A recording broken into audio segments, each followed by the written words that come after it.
Narito kayo, meron mang wala yung iba nating kapatiran, no? May mga bakante.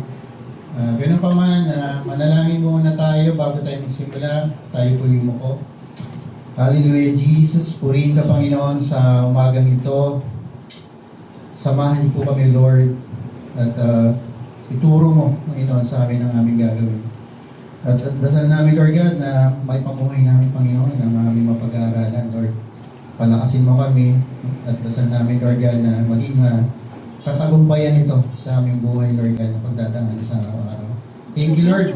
Dahil sa umagang ito, sama-sama kami, Panginoon, na pag-aaralan, Panginoon, ng iyong salita. Pagpalain mo, Panginoon, ang bawat sa Panginoon sa makikinig ito. Thank you, Lord. Tinataas ka namin, pinupuri ka namin. In Jesus' name we pray. Amen. Sa umaga po ito, sa Romans 3:23, ang lahat ay nagkasala at hindi nakakaabot sa kaluwalhatian ng Panginoon, ng Diyos. Ang masaklapang katotohanan, makasalanan tayong lahat, mula nung pinanganak tayo. So, sabi po ni David, sa Psalm 51, verse 5, ako'y masama na buhat ng isilang. Makasalanan ng ako ay inuwal. So, tinutukoy ni David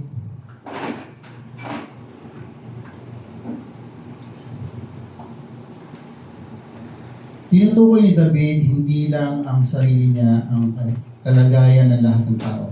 Dahil ang lahat ay nagkakamali.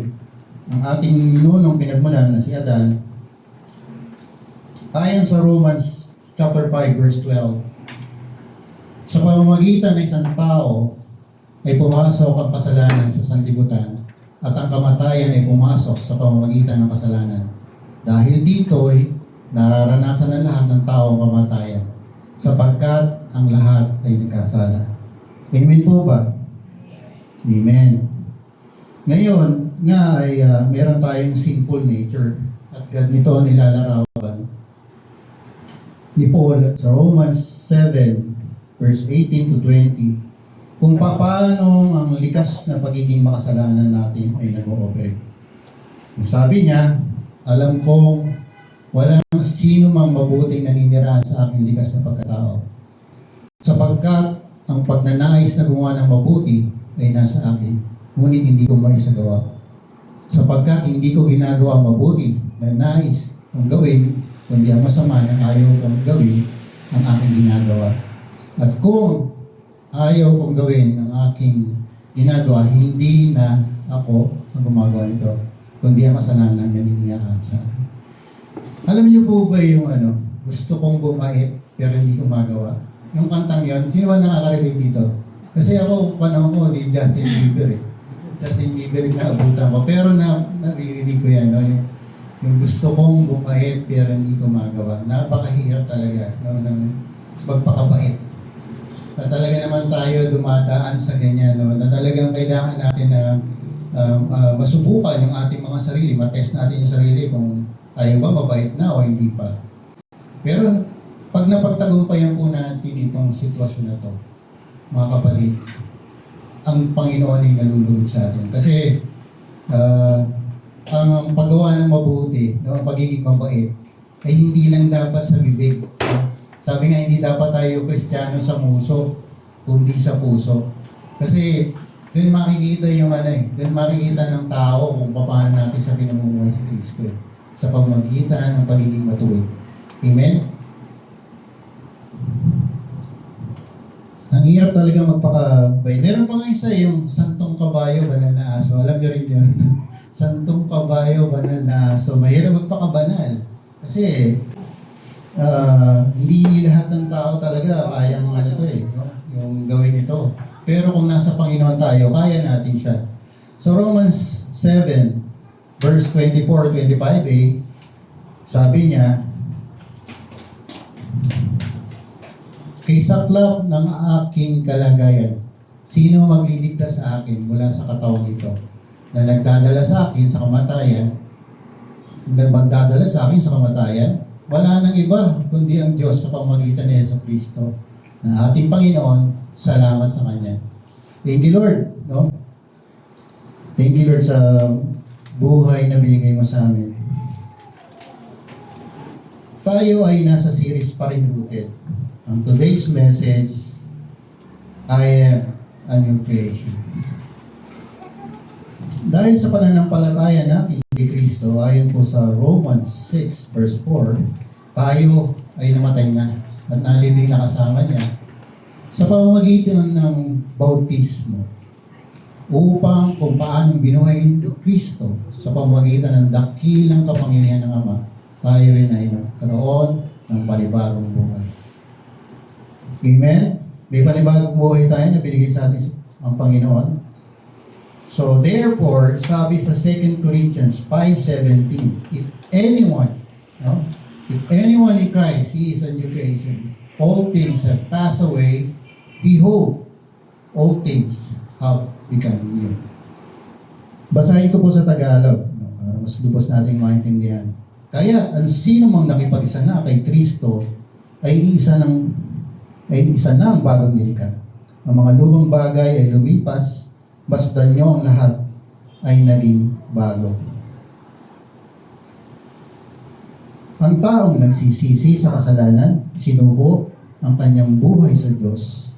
Nananampalatayang si Jesus ay namatay at nabuhay ng muli para sa kapatawaran ng kasalanan ng lahat.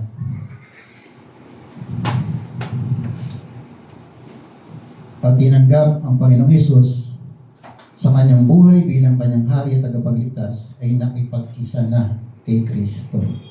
Amen po ba? Tayo po ba'y nakipag-isa na kay Kristo? Amen. Dahil sa ating pananampalataya, ginawang pagliligtas ni Jesus atin ay nakipag-isa na sa Kanya. Patay na yung dati, no? Yung dati nating buhay at kasama na ang kabatayan niya. At ang kanyang muling pagkabuhay ay kasama na rin tayo na buhay. Bilang bagong nilikha, tanggapin at yakapin po natin ang mga salitang ito. Mga katotohanan nagmula sa Diyos na ang lahat ng nakapag-isa kay Kristo ay bago nang nilalang ng Diyos. Ang pag-ibig ng Panginoon ang dahilan kaya naniniwala tayong namatay siya para sa lahat. Dahil sa ating pagkikipag-isa sa Kanya, kaya naniniwala rin din tayo namatay na rin ang luma nating pagkatao. Dahil diyan, tayong mga bagong nilikha ay huwag nang mabuhay pa para sa ating sarili, kundi para kay Jesus na namatay at muling nabuhay.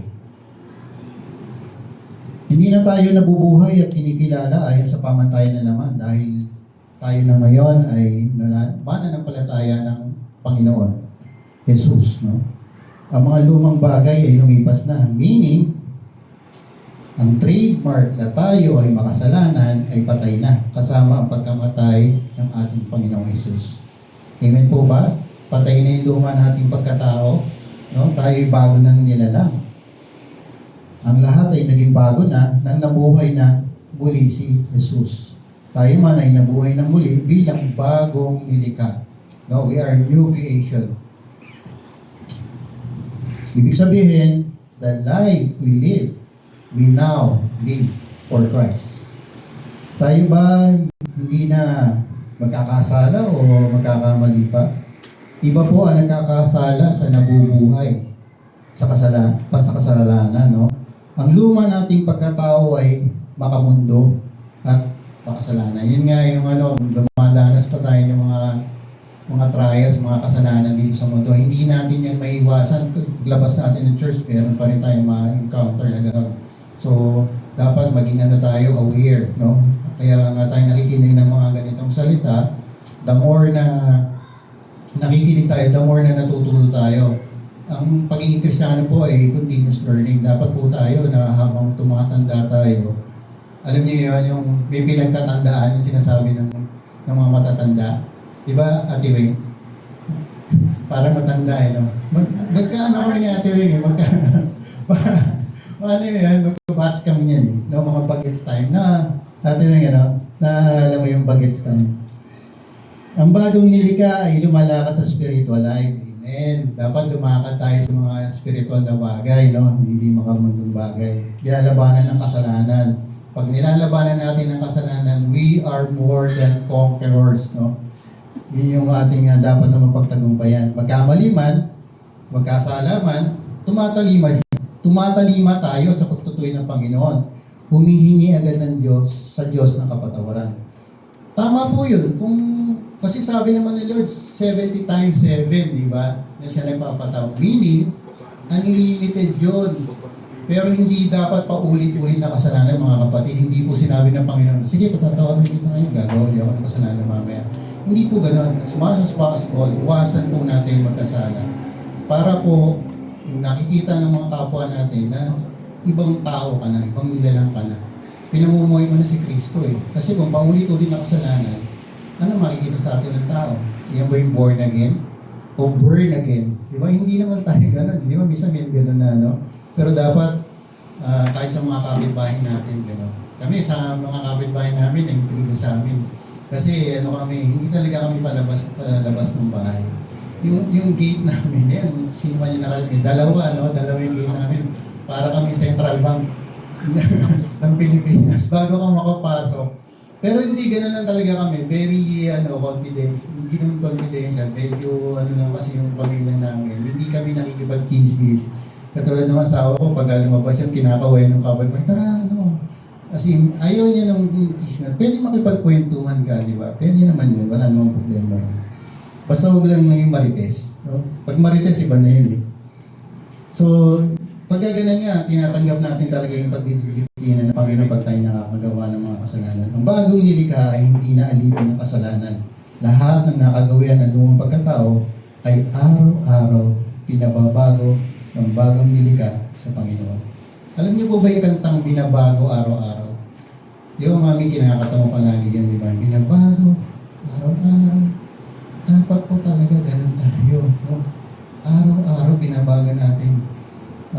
Pabuti ng pabuti. Hindi pasama ng pasama ang ating buhay. Kasi sa itsura pa lang ng Kristiyano, mababanaan mo talaga mabaitin mo. Kaya pala. Diba? Kaya pala iba itsura mo. Parang nagliliwanag ka. No? Parang iba yung dating mo. Parang grabe. Nag-glow yung mga mata mo, yung mukha mo. Kasi ganun talaga nakikita ng ibang tao. Ang taong binago. Kung tayo ay palaging ganon, marami tayong tao na may hihikayat, no? Na nakaluluwa. Kasi kung tayo mismo hindi gumagawa ng mabuti, mahirap makahikayat ng kaluluwa. Mahirap. Hindi sasama sa iyo eh. Hindi ako maniniwala sa iyo. Ikaw nga, yung sarili mo, di mo bago, ako pa. Diba? Mahirap. Very difficult, no? To share the gospel. Lalo na sa mga kalalakihan. Ang hirap. Sa dami ng na-experience ko na pagdaanan ko sa buhay. Mahirap ako mag-encourage ng kalalakihan. Kasi talagang yung hindi nila maiwanan yung mga bisyo, yung pride, hirap. Pero ganun pa man, salamat sa Panginoon kasi ginagamit pa rin ako. Amen po ba mga kapatid na nasusundan niyo po ba yung aking mga sinasabi? Nawa, naliliwanagan kayo sa new creation kasi kahit ako nung pinag-aaralan ko to, mas naliliwanagan ako. Nare-refresh ako, no? Na natututo rin ako sa sarili ko na kailangan talaga baguhin ko pa rin yung sarili ko. Hindi pwedeng sabihin ko na okay na ako. Hindi. Tandaan natin na tayo ay hindi pa perfecto. Ito, wala pang perfecto. Yes po. No? Hindi pa tayo perfecto. Tayo ay napatawad at tinuring na matuwid sa harap ng Diyos. Pero ang plano ng Diyos ay dumating tayo sa antas ng pagiging perfecto. Amen. Kapag ganap na ang pagliligtas niya sa atin. Ang kailangan natin magkaroon ng bagong pagkatao sa paraan na mararanasan natin na maipanganak muli or being a born again. No? At maging bagong nilikha sa pamagitan, pagkikipag-isa, sa kamatayan at pagkabuhay ng muli ng Panginoon. Yan yung lagi natin inaalala yung pagkakapako ni Jesus sa cross. No? Na nandun yung pinauna, yung ating dating mga kasalanan, di ba? Namatay siya, nagsakripisyo siya para doon sa ating mga kasalanan. Kasi yun yung old self natin, yung pagkakapako niya sa cross. And then, nung siya ay nabuhay muli, doon na tayo nabago, di ba? Kaya meron tayong ginaganap na first week of naman yung communion, no? To, para maano natin siya, ma-remember natin yung pagkakapak niya sa cross. At hindi mababaliwala yun, para tayo ay mapapalalahanan, no? Kasi ang gamot daw sa nakakalimot ay paalala. No, hindi kasi siyempre kahit papaano habang tumatagal, kahit papaano nakakalimutan na si Jesus pala pinako sa cross. Di ba? Para sa atin. Yung sakripisyo na yun, napakahirap. Dito nagsimula ang bagong buhay natin ayon sa kalooban at layunin ni Lord para sa atin, ano? If anyone, no? If anyone, ang if po sa Tagalog ay kung or kapag, salitang kondisyon o requirement. No? May requirement po. So, the condition is surrender. Bago makaranas ng pagiging bagong nilikha, ang tao, kailangan muna niya ang Panginoong Hesus. Siyempre, kailangan natin ang Panginoong Hesus, no? Para tayo ay mabago. Pero, ang anyone ay isang imbitasyon para sa sino man. Kahit sino sa atin, no? Hindi lang isa, lahat tayo. So, isang bukas na imbitasyon para sa lahat ng maranasan ng bagong buhay sa pamamagitan ng iisang daan na nag-iisang katotohanan ng nag-iisang buhay, which is the Lord Jesus. Amen po ba?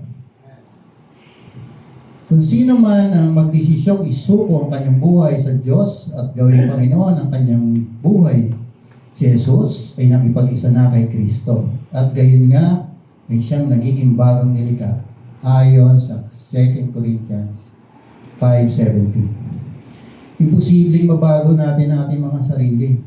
Yun nga, napakahirap. Imposible, no? Without Jesus Christ, very impossible talaga. Apart from God, no, we cannot do anything. We cannot do nothing without God. Amen po ba? Sa tingin niyo ba, magagawa natin to nang wala si Kristo sa buhay natin? Kaya po tayo natin na ganitong gawain, no? Gusto natin lagi nakasama si Jesus, no? Para tayo lumakas. Kahit kami, excited kami every Sunday. Magigising kami ng madaling araw, nag-a-alarm kami. Kasi we are very excited, no, to attend the church. Sana po, ganun din po yung nararamdaman natin lahat. Na maging excited tayo na magsama-sama at magpalakasan. Sa pagiging bagong nilikha lang natin mararanasan ang pagbabagong buhay dahil ang kapangyarihan ng Diyos ang magbabago sa atin araw-araw. Amen? Araw-araw talagang babaguhin tayo ng Diyos, hindi pwedeng hindi. Imposible po tayong magbagong buhay kung wala tayo kay Kristo.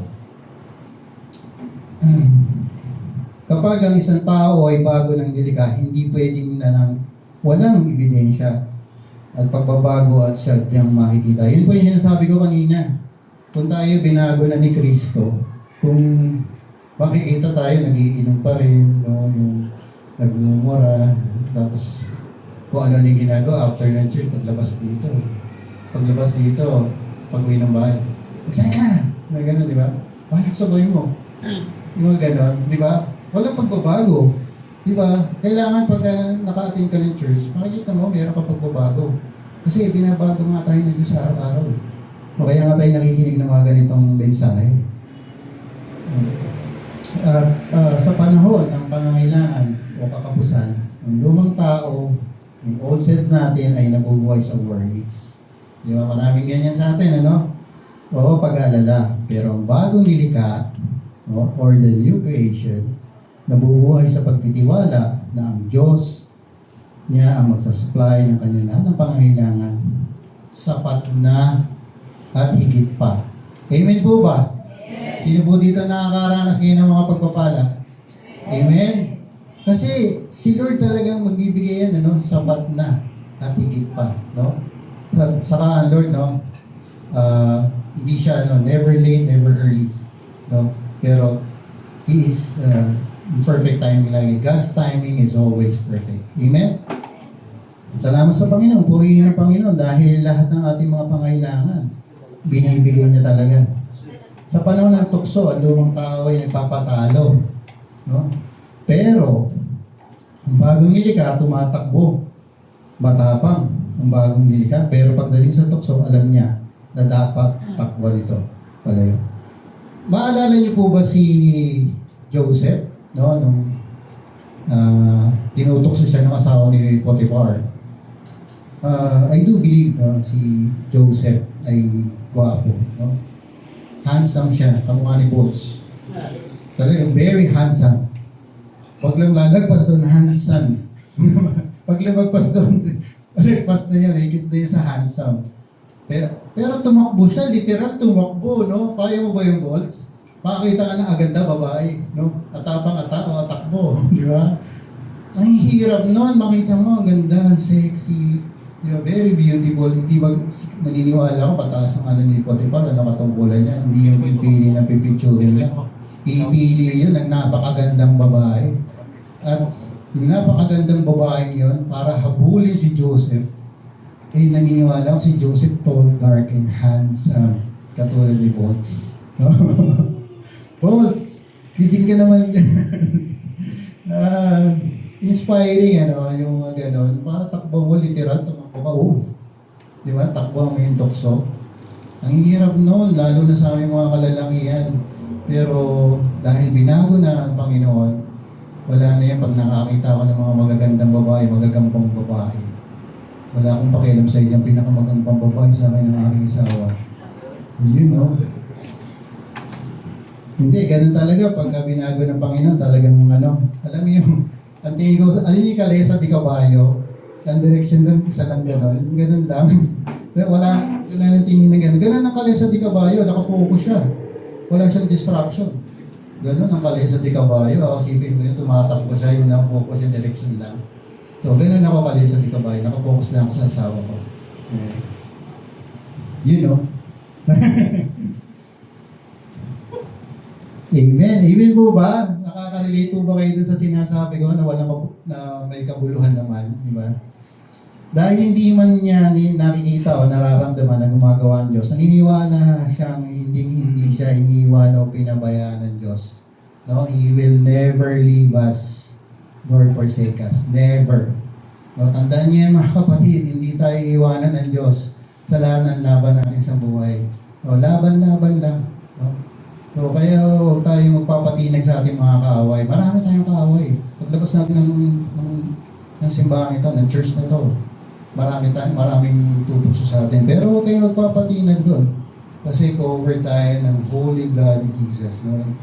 Kaya alam ko na lahat tayo protektado at hindi tayo pababayan ng Panginoon. Sa panahon ng bagyo, ng buhay, ang lumang tao nalunod sa mga hamon. Pero ang bagong nilikha, alam niya kung nasaan siya dun sa mata ng bagyo. Kung saan ang pinakapayapang bahagi ng bagyo. At nalalaman niya na si Lord ang kasama niya. Kaya naman, payapa at kalmado siya. Ganito po ba tayo mga kapatid? Na palaging kalmado? Amen po ba? Amen. Tine-check ko lang kung gising pa kayo kasi baka inaantok na kayo. Makitid ang isip ng lumang pagkatao, pero ang bagong nilalang ay tinitingnan ng lahat ng bagay na may layunin ang Diyos sa pagpayag na maganap ang anumang panahon at sitwasyon from unbelief to faith. Ang lumang pagkatao ay may pride. Ito na sinasabi ko. May pride, sinungaling, may ibigin sa salapi, at baka sarili. Siguro naman wala na ganito sa atin ngayon, Wala na. Pero kung ang bagong nilikha ay may kababaang loob, mapagpatawad, maawain, matulungin, mapagbigay, at tapat, at hindi mapag-imbot. Amen po ba? Tayo po ba'y ganito? Maawain, matulungin, mapagbigay, tapat, at hindi mapag-imbot. Kasi kung tayo po ay ganito, tayo na po yun. Tayo na po yung new creation. Ibang-iba na dun sa dati. No, na nagsisinungaling, may ibigin sa salapi. No, alam niyo yung pagsisinungaling. Galit na galit ang Panginoon dyan. Pero dati po, na-experience ko magsinungaling. Hindi ako makapagsinungaling sa asawa ko Pagka ganyan. Kasi alam mo na, alam mo yung, na nagkakaroon ka ng anong tawag doon, mami? Parang nakukonsensya ka. No, hindi na kaya ng spirito mo yung pag sinungaling no, gumawa ng pangit. Para bang alam mo yung Holy Spirit, nag-ano talaga sa'yo, huwag mong gawin yan, huwag mong gawin yan. Magagalit sa'yo si Lord. At kami, pinalaki namin si Matthew na ganyan. Hindi namin ikaw nakikita, pero si Lord nakikita ka. So, iiwasan mong gumawa ng masama, no? Ang kasalanan. Ang kasalanan ay likas na sa lumang pagkatao. Ang bagong nilikha ay may bunga ng Espiritu. Ito na po, no? Yung love, joy, peace, goodness, kindness, gentleness, faithfulness, patience, and self-control. Kung mapapansin ninyo, no? Naninibago yung love. No? Yung love na yan, pag ito nagawa natin sa buhay natin, yung pagmamahal. Pagmamahal sa magulang, sa kapatid, sa asawa at mga anak. Tingin ko lahat ng nasa ilalim na yan ay mapagtatagumpayan natin. No? Ako, pansinin nyo, no? Nung kami magjowa pa lang ng asawa ko, no? I love you, gano'n, sabi ako. Pero hanggang ngayon naman, no? Kasi pagka merong I love you, no?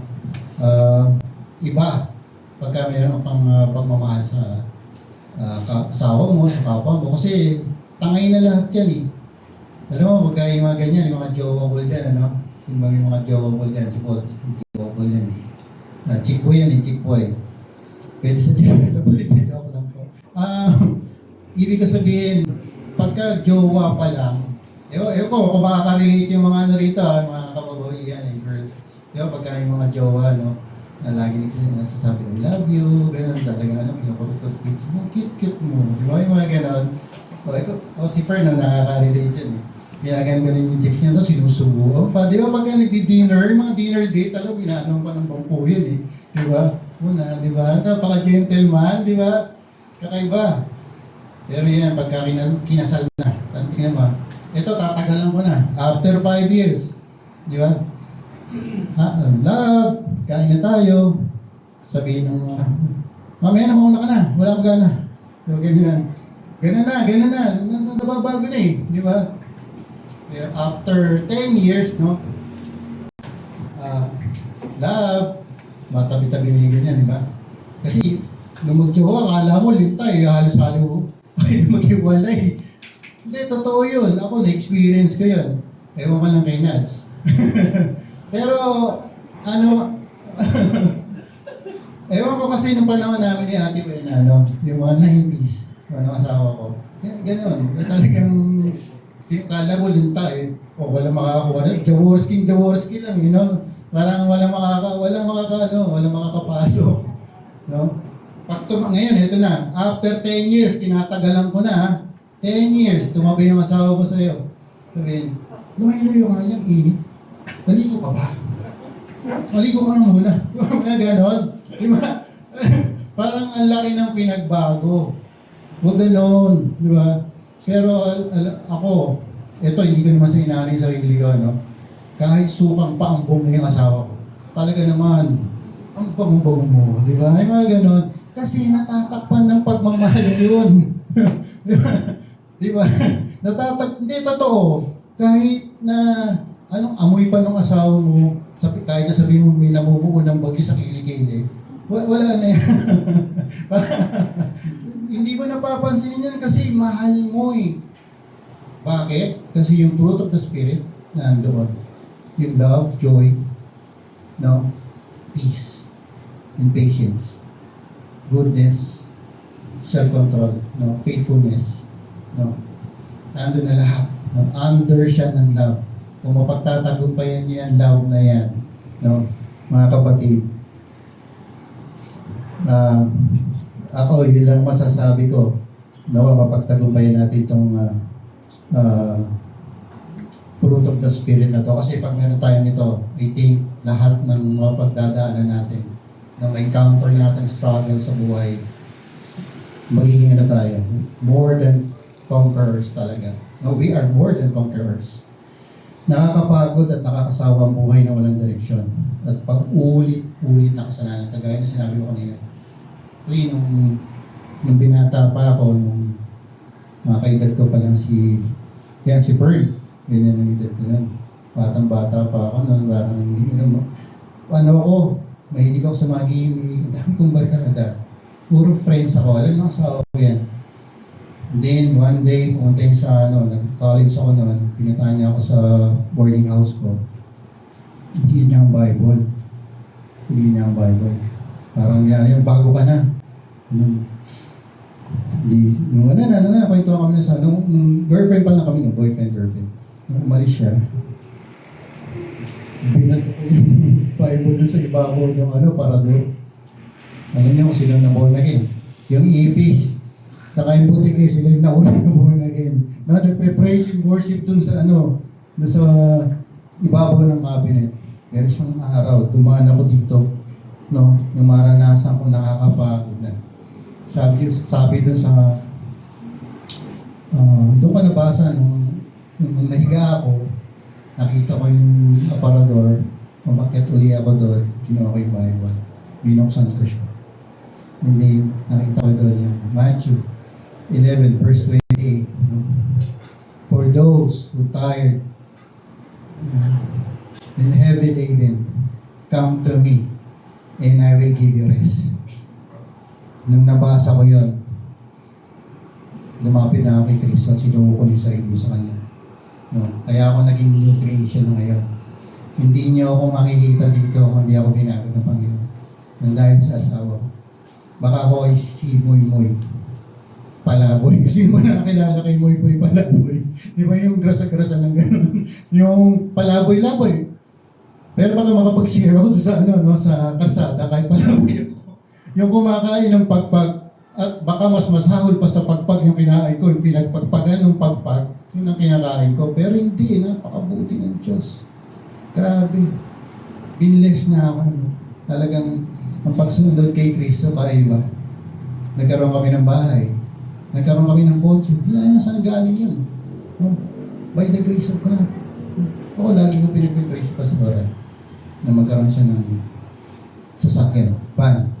Pero may yung package din yung yung pinagpe-pray ko sa kanya, asawa sa kaban, sa kabahay. Pag wala ng Lord, huwag mo nibigay. Diba? Kasi hingi ka kay Lord eh. Ang hingin mo yung best. Huwag yung better. Amen po ba mga kapatid? Huwag kang hihingi ng better. Laging best. Alam mo yun? Kami, dati nagko-commute lang kami. Pinagtsatsagaan namin Bulacan, Antipolo. Pero, hindi kami pinabayaan ng Diyos. Sabi niya, para hindi na kayo mahirapan, bibigyan ko kayo ng kotse. Luma, pero, siya? Kumbaga, reliable siya. Binigyan kami din. Kasi nakakaintindi ako sa kotse. Alam ko yung bibilin ko. Tinuruan ako ni Lord. Binigyan niya ako ng wisdom. Kaya sabi ko, Lord, thank you kahit second hand to. Masaya na ako. Importante yung contentment. Hindi siya brand new, pero masaya ako. Sana po mga kapatid, ganun din tayo. Amen po ba?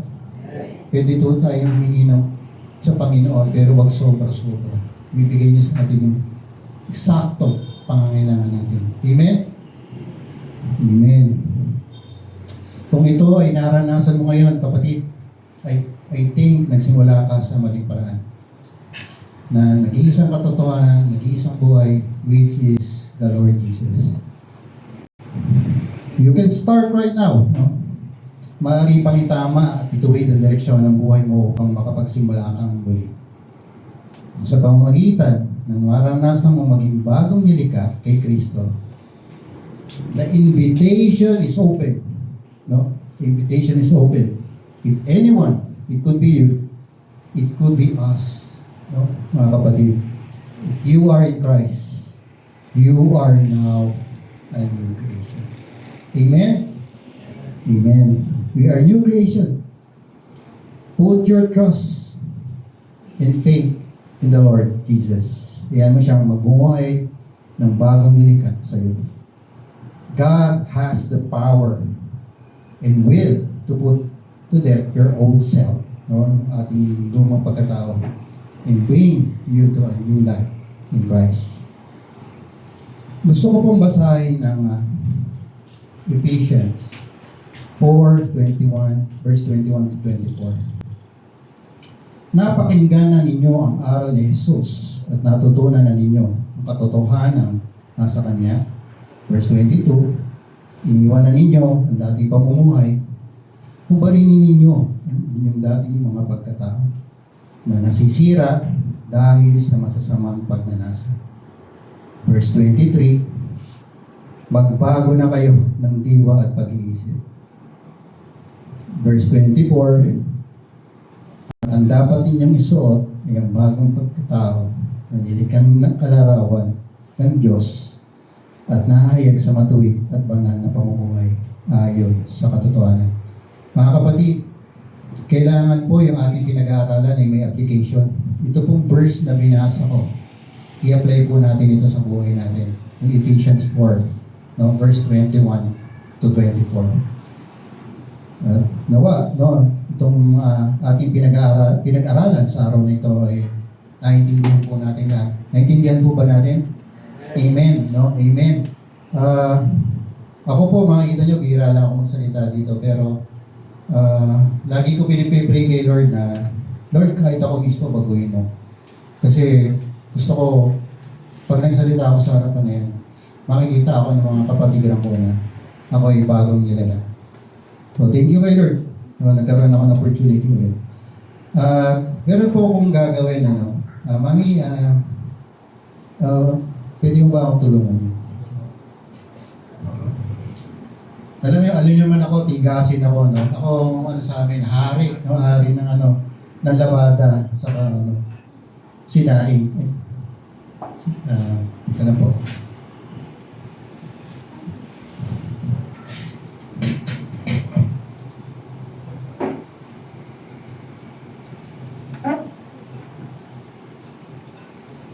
Hindi po ako magmamagic, ha? Nakakala niyo, magdisyon na. Ito po ay kape, 3-in-1. 3-in-1 po siya.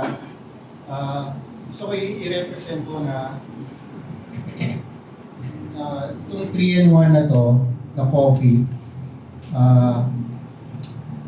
gusto ko po na i-represent dito yung God the Father, the Son, and the Holy Spirit. 3-in-1.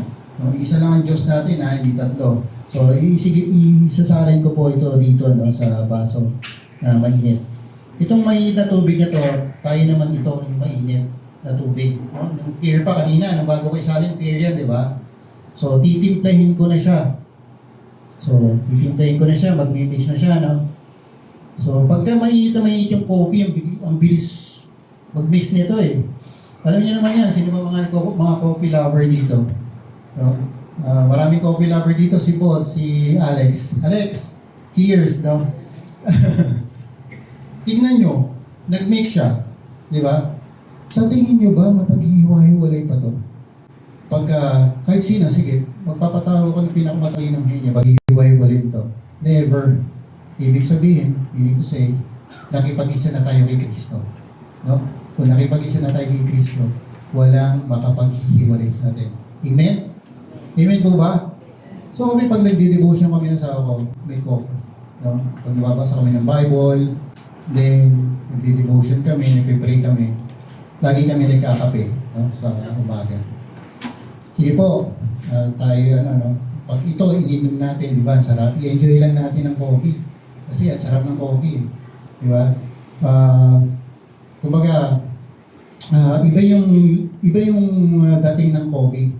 So, mga kapatid, tara, coffee na tayo, kape, no? Kailangan ang Panginoon everyday. Yan po ang ko sa kape. No?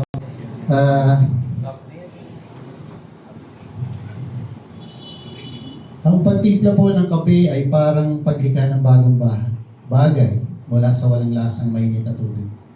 Sinamahan ng kape, asukal at gatas para sa makalikha ng bagay. Ngayon ay isang mainit at masarap na inumin. Wala nang paraan para mapag-iwalay ang mainit na tubig. At sa mga sangkap na binuhos ko para maging ganap na kape. Lahat ay naging isa na, kailangan lang talagang i-enjoy natin to dahil yan purpose ng kape. Di ba? Pero ngayon meron ng coffee na malamig, di ba? Yun nga iniinom ng anak ko eh. Yung cold coffee. Pero hindi ka pa rin siya ma-enjoy. Iba pa rin yung mainit. Pag mainit, mas masarap siya eh, na mas malasa. Iba yung impact niya. At may enjoy mo talaga. Siguro dahil sa yung mga kabataan ngayon, di ba na? Dahil sa pananampalataya natin no, sa Panginoong Jesus, ngayon ay nakipag-isa na tayo sa Diyos. Hindi sa tatlong Diyos, kundi sa isang tunay na Diyos, sa Ama na nabigyan sa atin, kay Jesus na tumubo sa atin, at sa banal na Espiritu na nanahan sa atin. They are one. God is one. He is within us and have made us a new creation. We must serve our purpose. Isang bagong nilikha na namumuhay na may kabanalan, pagsunod at pagwalhati sa Panginoon. Kaya, i-enjoy lang natin ang kape. Tara, kape tayo. Kailangan ng Panginoon everyday. No? Kailangan ng Panginoon everyday. Amen po ba? Kailangan natin ng Panginoon everyday. Hindi po pwede hindi. Kailangan po natin na i-enjoy natin yung pagkakape with Jesus. No? Thank you kay Jesus kasi may kape. Kapag naman yung kinakain natin iniinom natin, ay napakasarap at napakabuti ng Panginoon. Basta manatili lang tayong mainit. Kasi pag mainit tayo, nananatili yung ano ng kape no, sa buhay natin, si Jesus. Kumbaga tayo yung mainit na tubig, si Jesus yung kape. So pag pinagsama natin yun, di ba, ang sarap. Pag ininom natin, ang sarap. Doon natin siya datanggapin. Tinatawagan ko po yung worship team. May special number po yung asawa ko.